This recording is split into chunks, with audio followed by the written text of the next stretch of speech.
Hell yeah, new Humble Bundle? Huh, I've never played any of the Trine games, but I've heard a lot of bad stuff about Trine 3. You know, this is actually pretty fun. Oh god. I'm about to piss off the internet.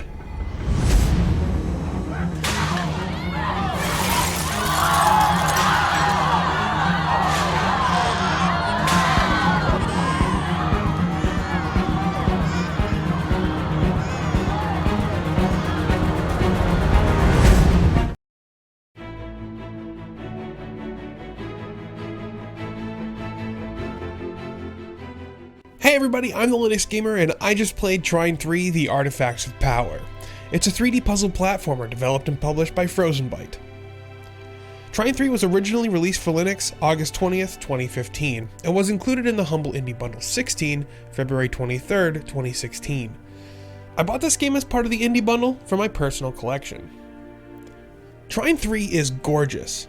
The game's bright, almost neon hues underscore the game's superb visual design.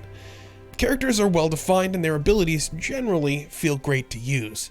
The knight can bash, slash, and glide jump, the thief can shoot arrows and use her grappling hook, and the wizard can levitate stuff and conjure boxes. They complement each other well, but I find myself using the thief more than any other character. The title heavily relies on the physics engine in order to solve puzzles.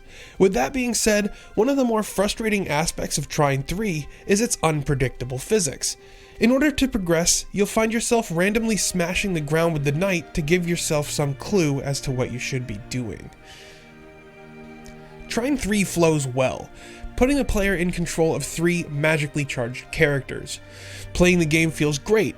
Oftentimes, I find myself getting lost in the action. But then, jarringly, I find my progress impeded by some kind of obtuse puzzle. Most puzzles are obvious, like this one. You use the thief's rope to attach this platform to the vertically moving bar. It's actually quite satisfying to solve puzzles like these. But then you come to areas that just don't communicate that there's even a puzzle to be solved.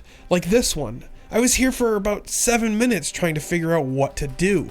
The narrator started to give me useless hints like, "Since it was the Astral Academy, it could be argued that a wizard might know what to do about the problematic interior," when the thief was the key to the solution.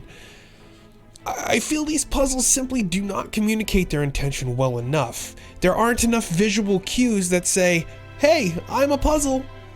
Trine 3's local multiplayer feels unfinished. It's much like the single-player experience. You get to switch characters on the fly, solve puzzles and such. I played online with Keith, aka Ghost Squad, and locally with Casey for a while, and it was a buggy, laggy mess. The camera couldn't decide who it wanted to follow. The springs would eject us from them as they would go off and do their own thing, and it just wasn't a great experience. Trine 3 typically performed great on my GTX 970 powered desktop. Until that is, I was playing 3-player co-op. The game hovered around 25 to 33 frames per second in my multiplayer experience, which is unusually poor. A few other things I'd like to mention: this game has a launch dialogue. I hate these things, but at least this has rudimentary controller support. My desktop environment thinks that the game has become unresponsive as soon as it launches. I end up with a "this program is not responding" dialogue. If I click wait, it will load as normal. I find this pretty annoying. Finally, I want to talk about the game's controller support, or lack thereof. I thought it was my Steam controller's fault that the game refused to present accurate on-screen button prompts. Nope. I tried a first-party 360 controller, and still, the game showed generic gamepad prompts like this. For a game that touts local co-op and even has a full controller support badge on its Steam store page, this is patently inexcusable. To enter a level with a 360 controller, you have to pull the left trigger.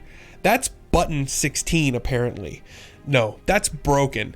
It's 2016, guys. Controller support is extremely important to get right, especially on a SteamOS compatible title. End of rant.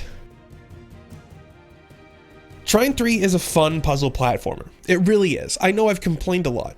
But if you look past a few of the game's eccentricities, it's extremely entertaining. When a puzzle isn't strong-arming your progress, the game flows great. On the other hand, online multiplayer feels broken, and the controller support is laughably poor.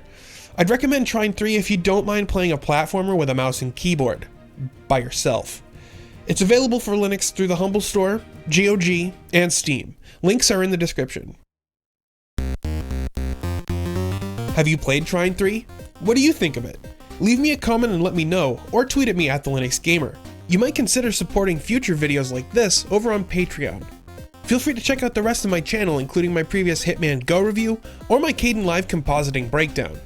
If you enjoyed this video, hit that like button and share it with your friends. And make sure you subscribe to see more from me, the Linux Gamer. Thanks for watching.